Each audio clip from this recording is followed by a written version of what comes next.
नमस्कार साथियों। हम बात करना चाह रहे हैं आज अधिगम के प्रकारों की। जब हम शिक्षक बनने की तरफ दिशा में कदम उठा रहे हैं तो हमें अधिगम क्या होता है समझने के अधिगम के प्रकारों को भी जानना समझना बहुत ज़रूरी हो जाता है। और ये विभिन्न मनोवैज्ञानिकों ने, विभिन्न शिक्षाविदों ने अपने अपने आधारों पर वर्गीकृत किया है। तो सबका अलग अलग मंतव्य है। आज हम बात कर रहे हैं आसुबेल द्वारा दिया गया जो वर्गीकरण है, उनने जो प्रकार दिए उन पर हम बात करना चाहेंगे। तो आसुबेल ने जो अधिगम के प्रकार दिए हैं वो 4 प्रकार दिए गए हैं। और सबसे पहला जो उन्होंने कहा वो होता है अभिग्रहण सीखना। अभिग्रहण सीखना मतलब जिसको हम स्वयं ग्रहण करें अपने आधारों पर। जैसे कि हम पुस्तकीय ज्ञान को ले सकते हैं कि विभिन्न पुस्तकों से पढ़कर और हम अपनी एक नई विचारधारा को विकसित करते हैं या समझते हैं और उसको स्वीकारते हैं। ऐसा अक्सर करके हम पुस्तकालय के भीतर भी देखते हैं या डिस्टेंस एजुकेशन में हम देखते हैं कि वहाँ शिक्षक किसी बिंदु को समझाने के लिए हमारे सामने नहीं होता, पर वो हमें कुछ नोट्स, कुछ विषय वस्तु से रिलेटेड उपलब्ध कराते हैं और उनको पढ़कर, लिखकर या बोलकर हम सीखने का, समझने का प्रयास करते हैं। ये एक प्रकार है और इसमें कुछ ड्रॉबैक्स हैं। क्यों? क्योंकि लेखक ने जब कोई बात को अपनी तरफ से लिखा, किसी बिंदु को परिभाषित किया और हमें कोई समझाने वाला यदि हमारे सामने नहीं है तो हम उसे अपनी समझ के आधार पर समझते हैं और स्वीकारते हैं। समय निकल जाने के बाद यदि कुछ अनुभव हमारे साथ जुड़ते हैं जीवन में, तब हमें समझ में आता है कि उस वक्त जो पढ़ी गई परिभाषा थी उसका यह अर्थ नहीं था। तो ये जो अधिगम का प्रारूप है उतना सक्सेस नहीं गया। हालांकि देखिए काम तो चलता है, इस आधार पर हम सीखते तो हैं, पर इसमें कहीं कुछ गलतफहमियां पैदा हो जाती हैं। जैसे एक उक्ति पर आपने बहुत सुना होगा कि ढोल गंवार शूद्र पशु नारी ये सब ताड़न के अधिकारी। आप सभी जानते हैं किसकी लिखी हुई पंक्तियां हैं और हमने उनको किस रूप में स्वीकारा ये भी आप सभी जानते हैं, क्योंकि आप सभी व्हाट्सएप यूनिवर्सिटी से बहुत अच्छे वाकिफ हैं। तो इस पर बहुत बहुत चला था ये, और लिखने वाले व्यक्तित्व ने क्या लिखा था और हमने क्या समझा में कितना अंतर आ गया था। और बस कहना चाहिए समूह बल उस पे हो गया था, 1 2 3 4, जब सबने उसको एक ही रूप में स्वीकारा तो हम बस उसको एक्सेप्ट करते गए, स्वीकारते गए। तो वो अधिगम का जो प्रारूप था, अधिग्रहण प्रारूप था, कितना बड़ा ड्रॉबैक लिया हुआ था, पर ये उस वक्त नहीं समझ में आया था। बहुत समय गुजर जाने के बाद हमें महसूस हुआ कि हाँ, इसमें छोटी सी कुछ गुंजाइश और रह गई, हम सही समय पर सही रूप में सीख नहीं पाए। पर हाँ, यदि कोई हमें सिखाने वाला, कोई शिक्षक, कोई गुरु यदि उपलब्ध ना हो तो यह प्रक्रिया भी एक अच्छी है और इन आधारों पर भी हम सीखते तो हैं। मतलब ड्रॉबैक्स हैं, वो बात मैं मानती हूँ, पर ये एक सीखने का प्रकार है, एक अधिगम का प्रकार है। तो हम अपने परिप्रेक्ष्य में उन विषय वस्तु को सीखते हैं, समझते हैं, स्वीकारते हैं, अधिग्रहित करते हैं। दूसरा प्रकार जो आसुबेल ने दिया वह है अन्वेषण द्वारा सीखना। नाम में ही स्पष्ट है, अन्वेषण द्वारा सीखना, खोज द्वारा। अन्वेषण मतलब खोज। देखिए, मुझे किसी चीज को जानना है, किसी विषय वस्तु को जानना है, तो मैं अपनी जिज्ञासाओं को चारों दिशाओं में प्रसारित करूंगी और उसको स्वयं ही एक के बाद एक जिज्ञासाओं को शांत करने के प्रयास भी करूंगी। और तो उसके बाद जो मेरे पास निर्णय आएगा वो अन्वेषणात्मक होगा। देखिए, इसको आप वैसे भी समझ सकते हैं कि हम लोग कभी किसी प्रैक्टिकल लैब में कोई प्रैक्टिकल कर रहे होते हैं, तो 3 से 5 रीडिंग हम लिया करते हैं और फिर जब 3 रीडिंग्स एक साथ समान आती हैं, फिर उन पर हम औसत निकाल कर उसको स्वीकारते हैं। तो ये अन्वेषणात्मक सीखना हुआ कि हमने इस तरह से क्रिया की, 3 से 5 बार जब एक समान रीडिंग आई तो हमने उसको सही स्वरूप में स्वीकार लिया, सीख लिया, समझ लिया। तो ये है अन्वेषणात्मक सीखना कि जहां हम स्वयं किसी भी विषय वस्तु को समाज में रहकर खोजते हैं और लंबे समय तक खोजते हैं, अनेक बार खोजते हैं और सबके बाद जो परिणाम आता है उसका फिर औसत निकालकर जो हम समझते हैं वो अन्वेषणात्मक सीखना हुआ। इसे करके सीखना भी कहा जाता है। तो ये भी एक लंबे समय तक अधिग्रहित करना हमारे लिए बहुत आसान होता है और हमारे पास रहता है। तो भी एक बेहतरीन प्रकार है अन्वेषणात्मक सीखना। तीसरा जो प्रकार आपने दिया वो है सबसे ज्यादा रटंत विद्या, जिसे हम कहें ना कि रट करके सीखना। जी हाँ, बचपन से हम लोग वही चीज सीखते हुए आते हैं कि रट करके सीखना। और अक्सर करके जहां परीक्षाओं की बात आती है तो हम इस विद्या को, इस सीखने के इस प्रारूप को बहुत ज्यादा अपनाते हैं।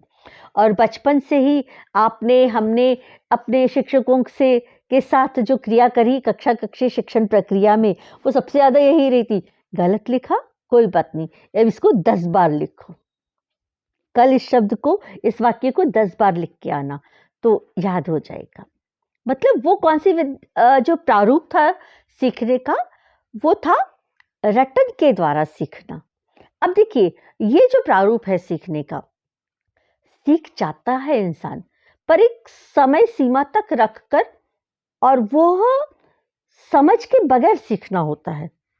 तो जब समझ के बगैर सीखना हुआ तो वो सिर्फ शाब्दिक अर्थ सीखना हो जाता है और वही स्थायी रूप में हमारे साथ रह पाए या ना रह पाए, या उससे जुड़े हुए जो कुछ अन्य बिंदु हैं, या हमारे दैनिक जीवन से जुड़े हुए उससे संबंधित जो पहलू हैं, उन पर हमारा ध्यान जा पाए या ना जा पाए, तो वो हमारा सीखना भी उतना पावरफुल नहीं रह पाता, उतना महत्वपूर्ण नहीं हो पाता, उतना उपयोगी नहीं रह पाता हमारे जीवन में। तो जो चीज हमने सीख तो ली, पर जीवन में यदि उसका उपयोग नहीं कर पाते हैं तो वो सीखना अधिगम की श्रेणी में अक्सर करके हम नहीं ले पाते हैं। पर हाँ, ये भी एक सीखने का प्रारूप है, अधिगम का प्रारूप है, एक प्रकार है। तो अक्सर करके हम लोग, बहुत सारे शिक्षक भी हैं, बहुत सारे शिक्षार्थी भी हैं जो इसी विधा का प्रयोग करते हैं सीखने के लिए, अधिगम के लिए। तो ये तीसरा प्रकार था। और इसके उदाहरण देने की तो कोई ज़रूरत है ही नहीं, आप पहली दूसरी कक्षाओं का अपना बचपन याद करके देख लीजिए, आपने ऐसा सीखा भी होगा। चलिए हम आगे बढ़ते हैं। आपने जो चौथा सीखने का प्रकार दिया है वह है अर्थपूर्ण सीखना। देखिए, अर्थपूर्ण सीखना नाम में छिपा हुआ है कि कितना गंभीर विषय प्रकार है ये।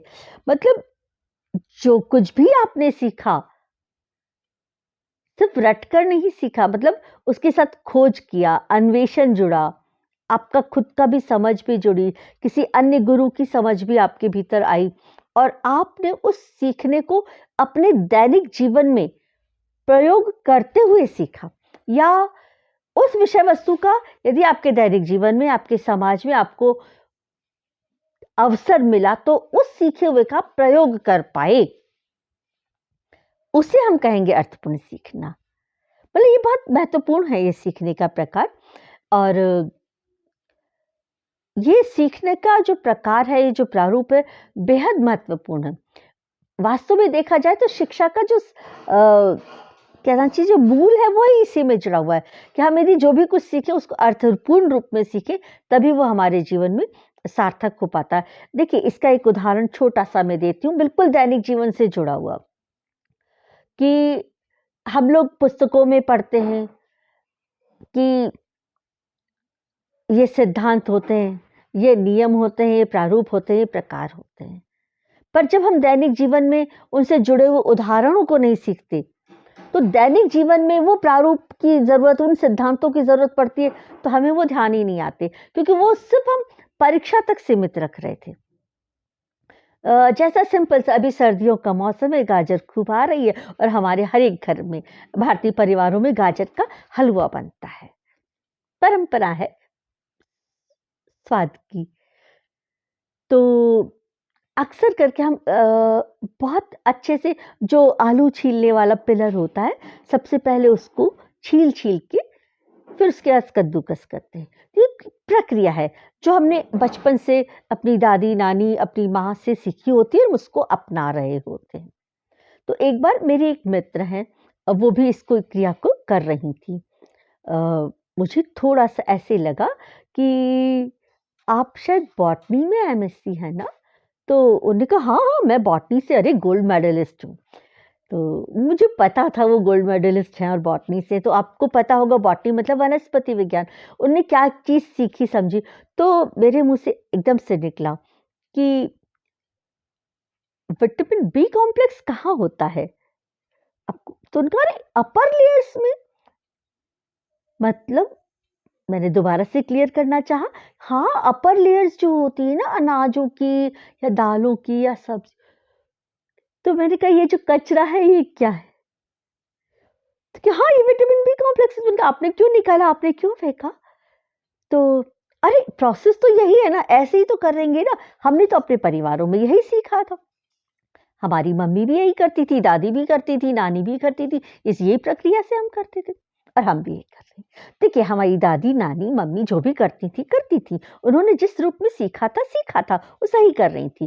पर यदि मैं वनस्पति विज्ञान को पढ़कर, उसके मर्म को समझकर भी वही क्रिया कर रही हूं, यदि मुझे सही गलत का आभास नहीं हो पाया, मतलब मुझे पता है, उसके बावजूद भी उस गलती को दोहरा रही हूं, तो मेरा पढ़ना निरर्थक हुआ या नहीं? वो मेरा अधिगम सार्थक हुआ या निरर्थक हुआ?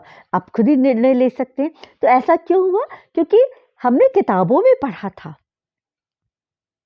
कि अनाजों की या सब्जियों की या फलों की जो ऊपरी परत है, वहां विटामिन बी कॉम्प्लेक्स पाया जाता है, पर उसको किसी व्यावहारिक उदाहरण के साथ हमने नहीं जोड़ा था, हमने समझने का प्रयास नहीं किया था, या हमें किसी ने समझाने का प्रयास नहीं किया था।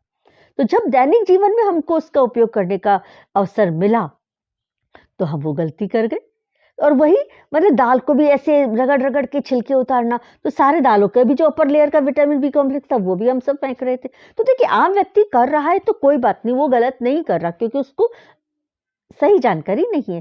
पर वो व्यक्ति जिसने इस विषय को पढ़ा और उसके बावजूद भी वो वही कर रहा है, इसका मतलब हुआ कि जो उसका सीखना था, जो उसका अधिगम था, अर्थपूर्ण नहीं था। तो मुझे लगता है आप इस अर्थपूर्ण सीखने को भी समझ गए होंगे कि जो भी कुछ हम सीखें उसे इस तरह से सीखें, इस तरह से समझें कि वो सीखा हुआ ज्ञान हम अपने दैनिक व्यवहार में प्रयोग में ला सकें। तो वो सीखना या वो जो अधिगम है वो अर्थपूर्ण सीखना होगा। तो मुझे उम्मीद है सीखने के चारों प्रकार आपको बहुत अच्छे से समझ में आ गए होंगे। और इसके साथ ही जैसे मैं थोड़ा सा आगे बढ़ी, तो गगने ने भी अपना कुछ वर्गीकरण दिया था और उन्होंने कुछ संख्या बल बढ़ा दिया था। चलिए जस्ट एक अपनी इंफॉर्मेशन के लिए अपन इसको देख लेते हैं कि जैसे सबसे पहला उन्होंने कहा था समस्या समाधान अधिगम। मतलब कुछ भी हम ऐसा सीखें कि समस्या आने पर उसका समाधान हम कर पाने की स्थिति में हो, तो उसे समस्या समाधान अधिगम कहेंगे, सिद्धांत अधिगम। हमने सिर्फ उनके सीखने के जो सिद्धांत है उनको पढ़ रखा था, इन सिद्धांतों पर ये काम करेगा। अगला उन्होंने कहा था प्रत्यय अधिगम, मतलब उस विषय वस्तु का जो प्रत्यय है उसको हम समझ पाए, उसको हम सीख पाए, तो प्रत्यय अधिगम। बहु विभेदन अधिगम, मतलब हम उससे संबंधित वर्गीकरण, उस विषय वस्तु से संबंधित यदि वर्गीकरण करने का सामर्थ्य हम पैदा कर पाए, तो वो जो सीखना होगा हमारा वो होगा बहुवेदन अधिगम। शाब्दिक अधिगम, कि हम शब्दों के आधार पर यदि उनको सीख लेते हैं, ओ शाब्दिक अधिगम। श्रृंखला अधिगम, जो एक के बाद एक श्रृंखलाबद्ध रूप में हमारे पास सामने की क्रिया होगी, अब ये हुआ ना तो अब ये होगा। इस तरह से जो सीखने की क्रिया है, श्रृंखला अधिगम कहलाएगी। उद्दीपन प्रतिक्रिया अधिगम। उद्दीपन प्रतिक्रिया अधिनियम जो एक विज्ञान की भाषा में कैटलिस्ट का काम करते हैं ना, हार्मोन्स का जैसे हमारे शरीर में काम करते हैं, उत्तेजना पैदा करते हैं और हम फिर उसको सीखते हैं। तो जैसे अक्सर करके नहीं, कक्षा में जब विद्यार्थी बैठे होते हैं तो बैठे होते हैं, गप मार रहे होते हैं, बात कर रहे होते हैं या कुछ अपनी विचारधारा चल रही होती है, काम चल रहा होता है, चाहे उनको पता हो कि ये विषय का पीरियड है, पर जैसे ही शिक्षक आता है तो उस शिक्षक की शक्ल देख के हम सब उत्प्रेरित हो जाते हैं और सीखने के लिए उत्सुक हो जाते हैं कि हाँ, अब आज इस विषय पे सीखना है। संकेत अधिगम, मात्र संकेतों से हम सीख जाया करते हैं और समझ जाया करते हैं कि कुछ बड़ा वाक्य समझने की हमें ज़रूरत नहीं होती, उन संकेतों को हम समझ लेते हैं। तो एक क्षणिक बचपन में जाके देखो ना, अपनी माँ की निगाहों से हमने सीखा था ना, माँ के इशारों से, माँ के संकेतों से हम कितना कुछ समझ जाते थे। तो ये संकेत अधिनियम कहलाया। आज की वार्ता को अपन में यही समाप्त करते हैं, अधिगम के प्रकार। नमस्कार, आगे फिर मिलते हैं किसी नए विषय के साथ। धन्यवाद।